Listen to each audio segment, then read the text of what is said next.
Dozens dead in a jetliner crash. A U.S.-bound 747 crashes in Taiwan. There were Americans on board. 1 week to go. Gore and Bush trying to scare up votes on Halloween. Publishers Clearinghouse heads for the courthouse for allegedly deceiving consumers. And the death of an American original.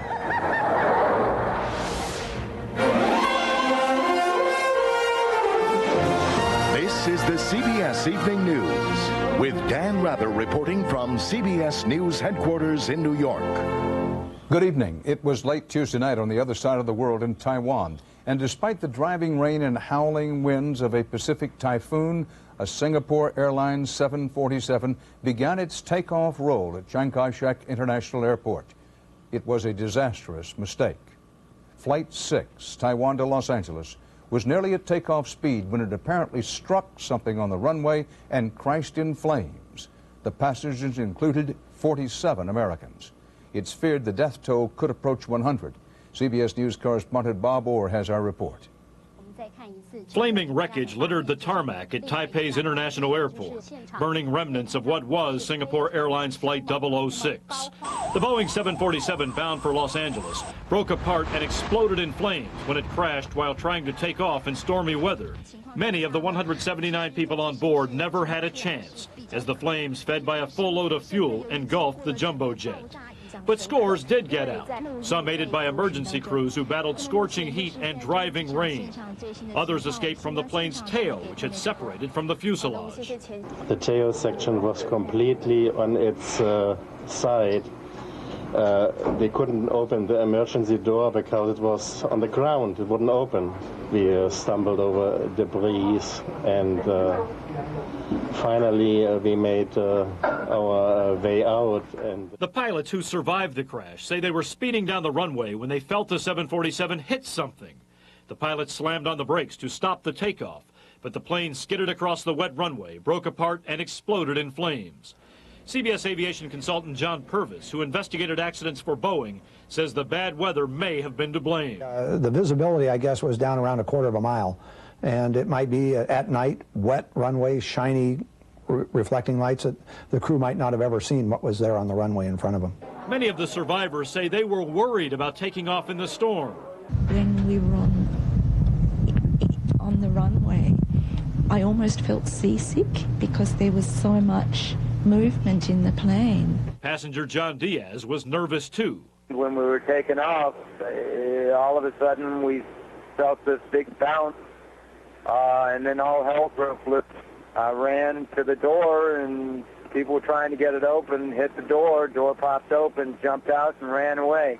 Hours later, Diaz reached his sister at CBS affiliate WWL in New Orleans. It's your baby sister. How you doing? God bless you. I'm so glad you have a guardian angel resting on your shoulder. Investigators will focus on the weather, the pilot's decision not to take off, and of course, whatever it was the plane hit on the runway. The Boeing 747 involved was new, and the crash is the first in the history of Singapore Airlines. Dan? Bob Orr in Washington. In just a week, America elects a new president. Both Vice President Al Gore and Governor George Bush know turnout may be key, especially in a race this close. With 270 electoral votes needed to win, CBS News now estimates the 24 states in red could go for Bush and give him 209 electoral votes. The 12 blue states in D.C. could go for Gore, we estimate, and give him 182. 14 states in yellow with 147 electoral votes all rated toss-ups. Pennsylvania, in CBS News' view, has moved from leaning Gore to a toss-up. Nevada, we switched from toss-up to leaning to Bush, for whatever our estimates may be worth. Both candidates were in the West today, trying to turn out the voters who could swing the election. CBS coverage begins with John Roberts with the Gore campaign. Facing double trouble from George Bush and Ralph Nader, Al Gore sat down in Oregon today, aiming to throw a scare into his opponents. Out of hand. What do you think? It was a little Halloween fun with the traveling press, but Gore was dead serious today as he accused the Texas governor of selling out the middle class. What he is actually proposing, let's be plain about it, is a massive redistribution of wealth from the middle class to the wealthiest few. It is, in fact, a form of class warfare on behalf of billionaires. Each day in the campaign, the rhetoric is more pitched, a deliberate strategy to confront what has emerged as Gore's biggest hurdle nationwide, to fire the passions of voters. Michigan may very well make the difference and pick the next president. I need your help. I want you to get involved passionately. I need your enthusiasm. I need your vote. With polls showing Republican voters far more enthusiastic about their candidate, Gore must focus on one thing: turnout. If Democrats aren't excited, he can't win. People are saying this is a close race, and it is a close race. Make no mistake about it. So after months of often lackluster events, organizers have mobilized huge crowds.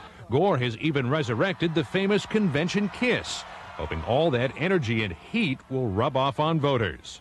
It's chilly, but I'm hot. The vice president is stoking the fires here in California tonight, where polls have narrowed in recent weeks. But the Gore campaign is wary of spending too much time here, calling George Bush's Blitz of California an elaborate head fake designed to draw down precious Gore resources. Still, they're taking no chances sending President Clinton out later this week to rev up a state where he is still immensely popular. Dan? John Roberts. While Vice President Gore is hitting hard in the final days on his favorite themes, health of the economy, Social Security, and his experience, Bush is also returning to his core themes: education, lower taxes, and what he calls compassionate conservatism. CBS's Bill Whitaker is covering the Bush campaign. Storming up the West Coast this Halloween, George W. Bush is showing voters two faces. With recovering addicts at a San Jose rehab center, the self-proclaimed compassionate conservative showed his compassionate side. It's given me, a chance to start fresh. Outlining a role for faith-based charities to supplement government programs. That's a powerful statement you get. That's why we're here. God bless you. In this booming dot-com valley where voters are fiscally conservative but socially progressive, he preached his vision of government that lends a hand to those in need but stays out of the way of entrepreneurs. And even while talking compassion, took a dig at Al Gore. He called programs such as these crumbs of compassion.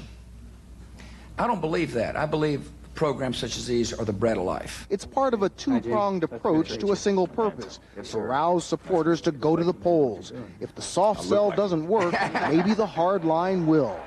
Last night, he whipped a Fresno crowd into a frenzy with a sharp attack on Al Gore's Social Security plan. Halloween politics, we call it. We're trying to scare seniors by saying we're going to take away their Social Security checks. They're not going to get away with it this time. Then he raised the specter of President Bill Clinton, painting his California campaign swing this week as Al Gore's worst nightmare. He's been fighting to get out from behind the president's shadow, but they're telling me the shadow's coming back. That's okay. It's okay. It's just going to remind people we don't need 4 more years of Clinton Gore. And here in the Pacific Northwest is the strategy that seems to be working. With Ralph Nader running strong, Bush actually believes that he can win these traditionally Democratic states. Dan? Bill Whitaker. Tomorrow is the 200th anniversary of the official opening of the White House. To mark that moment and to bring you special coverage of this intense presidential race, the CBS Evening News will broadcast live tomorrow from the White House, including exclusive, in-depth pre-election interviews with both major candidates. And next tonight, the candidate in the middle, Gore's nightmare, Nader, running hard. Later, the book on a former librarian who could well become First Lady. Great place. I like your neighborhood. Thanks.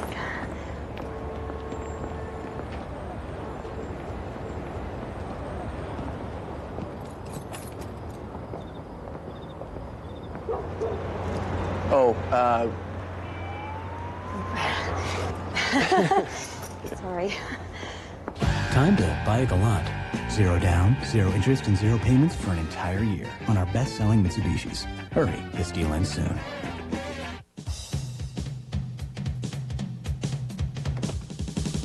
Freezing chicken.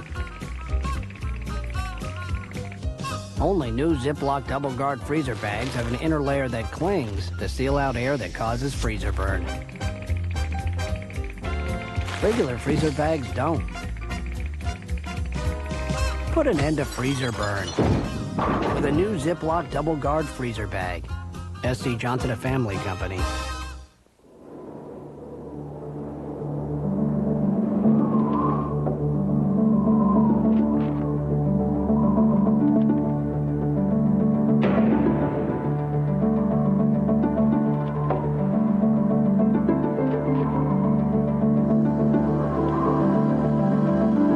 Also try genuine Bear gel caps, the only gel cap that can help save your life.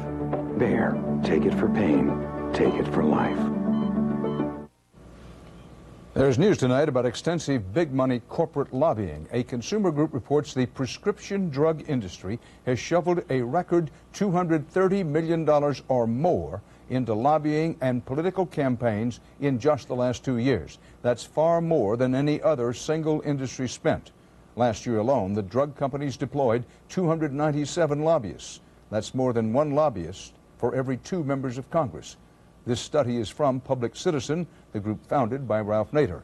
As for why Vice President Gore is so concerned about Nader in more than a handful of states on Election Day, part of the reason may be found in CBS News polls this month. They indicate that if Nader were not in the race, 54% of his supporters would vote for Gore, perhaps 20% might vote for Bush. But to hear Nader himself tell it to CBS's Phil Jones, he's in the race to stay, for among other things, money. With a week to go, this small Ralph Nader presidential rally in the crucial battleground state of Michigan sure wasn't anything to brag about, and it hardly looked like a threat to Al Gore's campaign. But nationwide, polls are showing Nader with 4 to 5%, and in some key states, that worries the Gore campaign. Despite calls from some Democrats for Nader to quit, forget it.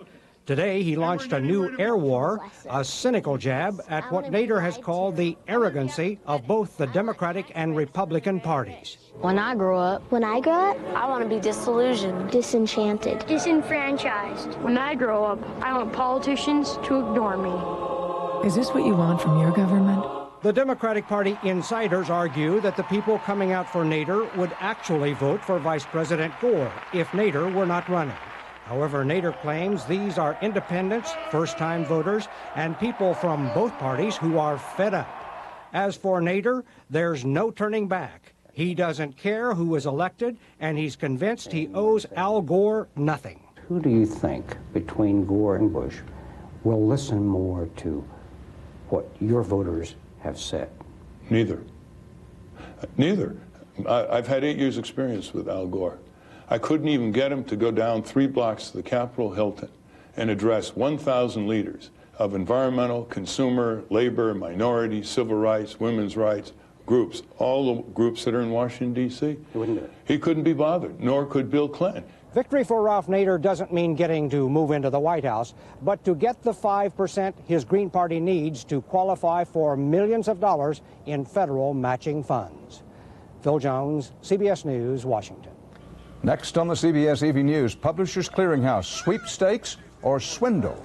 A Wisconsin court will decide. Congratulations.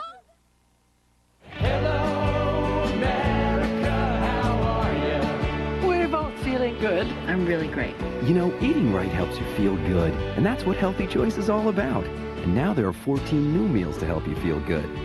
Like Southwestern rice and beans, grilled chicken with fire-roasted tomato sauce, and sirloin tips in a mushroom and wine gravy. Delicious and nutritionally balanced. They help you feel good.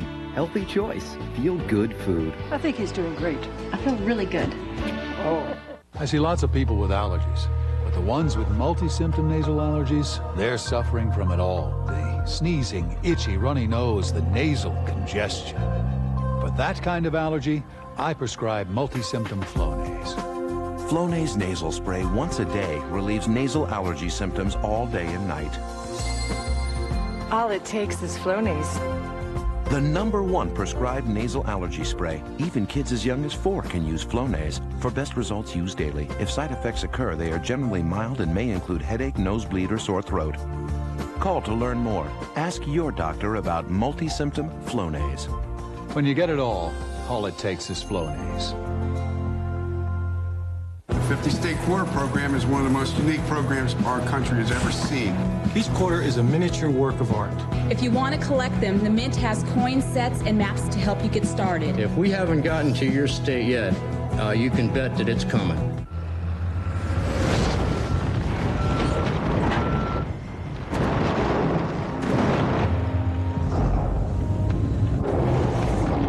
Introducing the all-new Silverado Heavy Duty.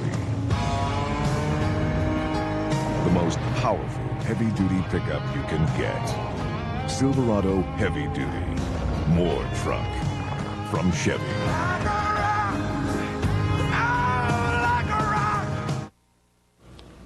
On the CBS Market Watch, the Commerce Department reported new home sales soared more than 9% in September as mortgage rates fell. On Wall Street, the Dow gained 135 points, closing just below 11,000.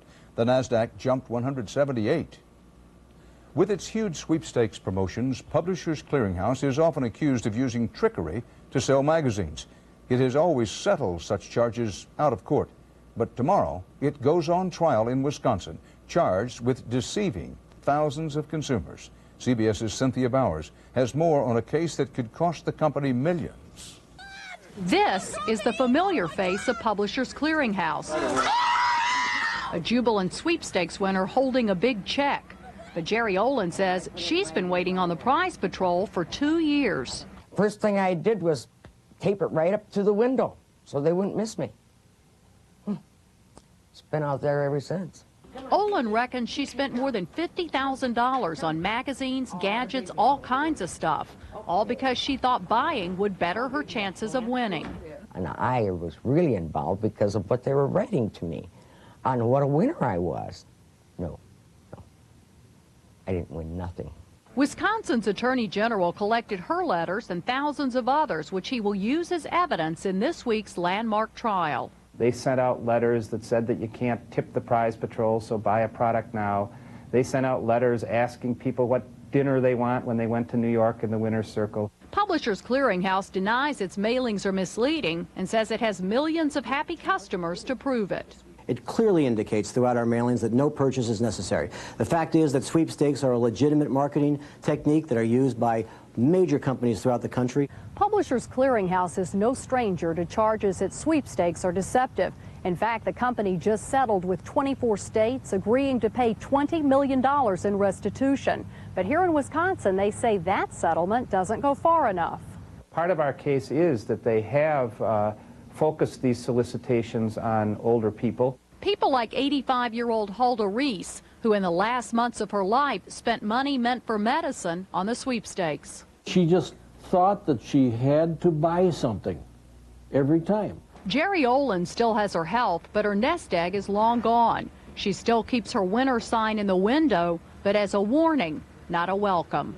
Cynthia Bowers, CBS News, Madison, Wisconsin. Ahead on the CBS Evening News, the passing of a television pioneer, Steve Allen.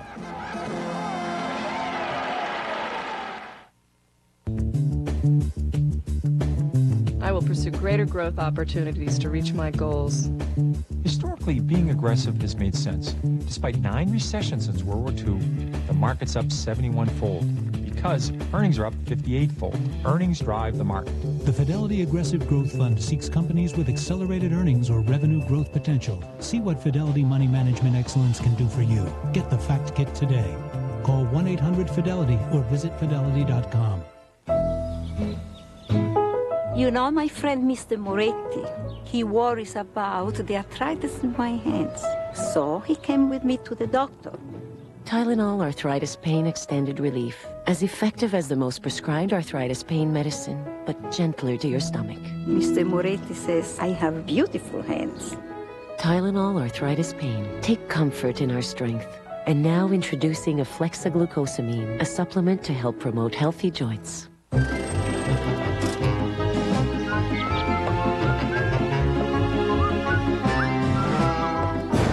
Why are people tossing their yellow pages? There's something better. Switchboard.com, a free directory powered by the internet. It's business listings, it's people search, it's maps and directions. It's faster, and it's a smarter way to find everything in your town and places your yellow pages doesn't cover. Don't take our word for it. Listen to your neighbors. Switchboard.com. Think outside the book.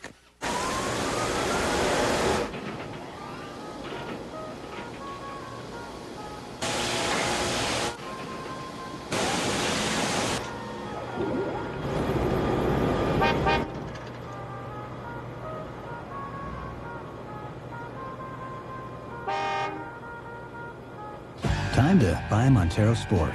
0 down, 0 interest, and 0 payments for an entire year on our best-selling Mitsubishis. Hurry, this deal ends soon.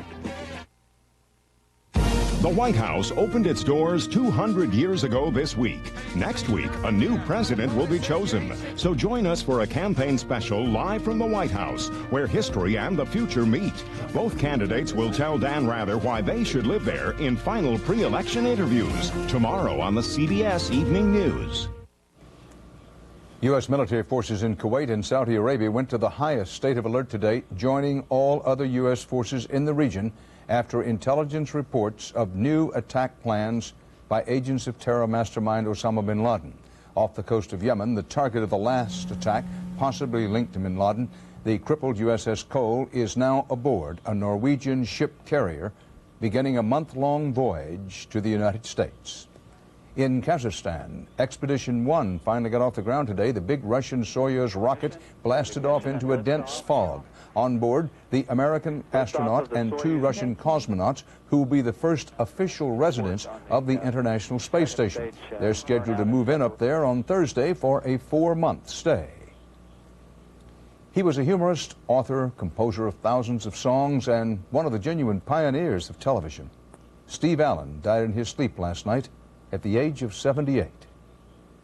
Tonight, starring Steve Allen. Before Letterman and Leno, before Johnny Carson, Steve Allen was the original king of late-night TV, inventing the talk show form in the 1950s.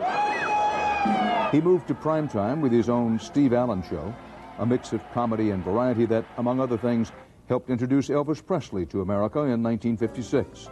A prolific author and composer, Allen is best remembered for his comedy. He took his pants and he went like this. Asked about his sense of humor, Allen credited his vaudevillian parents and other early influences, including his Uncle Fred. I idolize both Groucho and Fred Allen. I don't see any of them in my work, but I wouldn't be surprised if there was a little sprinkling of it. The 1958 ouch baseball season is getting underway with the annual... Good night, folks. That's a little serious. That's it. The annual... Oh. Can't sleep, honey? What's the matter? Oh, heartburn. I know just what you need. Introducing new Alka-Seltzer Heartburn Relief. Faster than Pepcid, Zantac, or even the leading prescription. Alka-Seltzer Heartburn Relief. Cool, effervescent, specially formulated to put out the fire of heartburn fast. Better, dear. New Alka-Seltzer Heartburn Relief. Nothing puts out the fire faster. Sometimes in life we're given second chances. If you are given a second chance, then you better go for it. I won. I won. I won. The researchers at Bristol-Myers Squibb are proud that Lance Armstrong dedicated his Tour de France victory to the millions of people who have also beaten cancer. Because in many ways, it was their victory too. I won. For decades, Bristol-Myers Squibb has been at the forefront of developing medicines that help people survive cancer. Using 3 Bristol-Myers Squibb cancer drugs, doctors worked with Lance Armstrong to first control his cancer, then to beat it. Winning the Tour de France wasn't just a victory for me. It was a victory for cancer medicines and how far they've come. At Bristol-Myers Squibb, we salute Lance Armstrong on his amazing effort at the Sydney Games, and we wish him continued victories in a remarkable athletic career that serves as an inspiration to survivors everywhere. I won! Hope, triumph, and the miracle of medicine. Bristol-Myers Squibb Company. Got yourself into too much credit card debt? Why not point and click your way out of debt with a second mortgage from Ditech.com? Whether you have equity or no equity, good credit or not so good credit, Ditech has a second mortgage with absolutely no closing cost to help you lower your monthly payments now. So point and click your way out of high-interest, non-tax deductible credit card debt at Ditech.com or call us at 1-800-71-FIX. Coming up tonight at 6, one of the hardest jobs around is that of Metro police officer, and one of the hardest things to know is when to shoot or don't shoot. We'll have that story tonight at 6. Finally, tonight we conclude our close-up looks at the two women who are not on any ballot, but one of whom will be the nation's new First Lady. CBS's Rita Braver focuses tonight on Laura Bush and a journey from the schoolhouse that could take her next to the White House. If you're happy and you know it, clap your hands. Laura Bush, former children's librarian and teacher, is happy on the campaign trail. Your face will surely show it if you're happy. Even though she once made her husband promise she'd never have to campaign. At this point, do you stand back and say, what am I doing here? Every once in a while, I'll have to admit. They both grew up in Midland, Texas, but didn't really meet until friends introduced them when they were 30. They married 3 months later. We knew that we were meant for each other. We're perfectly matched. He's gregarious and I'm more introverted. But also, I think there are a lot of ways we're really alike. How about when people say, hey, she's the brainy one in the family? He's fun, but she's brainy. I wouldn't have picked anybody unless he was pretty brainy himself. Whew, let's see how to describe the woman I love. She is a down-to-earth person. She's plenty good about keeping me in my place if I get a little rambunctious or if I step out of line.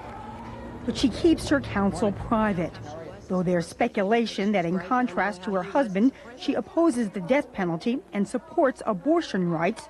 You won't hear it from her. If I differ with my husband, I'm not going to tell you. Sorry.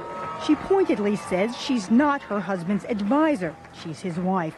And as First Lady, she'd be likely to stick to safe issues like reading readiness. I think I have a personality, really, that tries to avoid conflict. I'm not a real confrontational type. She was reluctant to take on a presidential race, fearing the loss of privacy for herself, her husband, and their twin daughters, Barbara and Jenna, who both just started college. And during the primary campaign, Laura Bush awoke one morning to tabloid headlines about the night when she was 17 years old and ran a stop sign in Midland. You were the driver and a young man was killed. Was it hard to have that come out? It was hard to have that come out, although I expected it to come out. I mean, that would be hard if it never came out. The crash was ruled an accident, and that core of West Texas strength sustained her then, as it does now.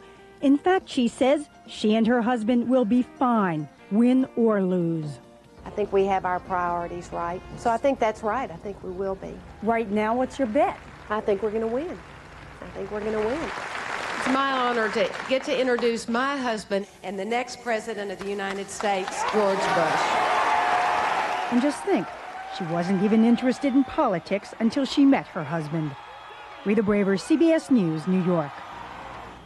We'll be reporting from the White House tomorrow on the 200th anniversary of the Executive Mansion, the People's House, and we'll have in-depth, in-person, face-to-face interviews with the two men who are down to the wire in a race to decide who lives in the White House next. I'll be back later tonight with what we think is an especially important story on 60 Minutes, too. What do you call America's $60 billion missile defense project? This leading scientist calls it a hoax and a fraud. And see how they run, the amazing science that's making these people who are missing legs some of the fastest athletes on Earth. 60 Minutes, too, tonight at 9, 8 Central. For the CBS Evening News, Dan Rather reporting. See you soon on 62. For news 24 hours a day, CBS.com on the internet and on our interactive partner, America Online, at keyword CBS News.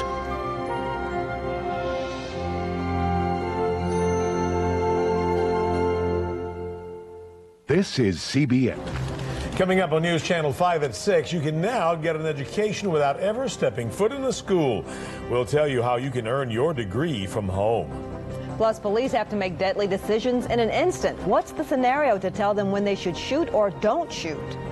Plus, there's a travel advisory in parts of Tennessee. Some residents are being told to stay inside. The news is now.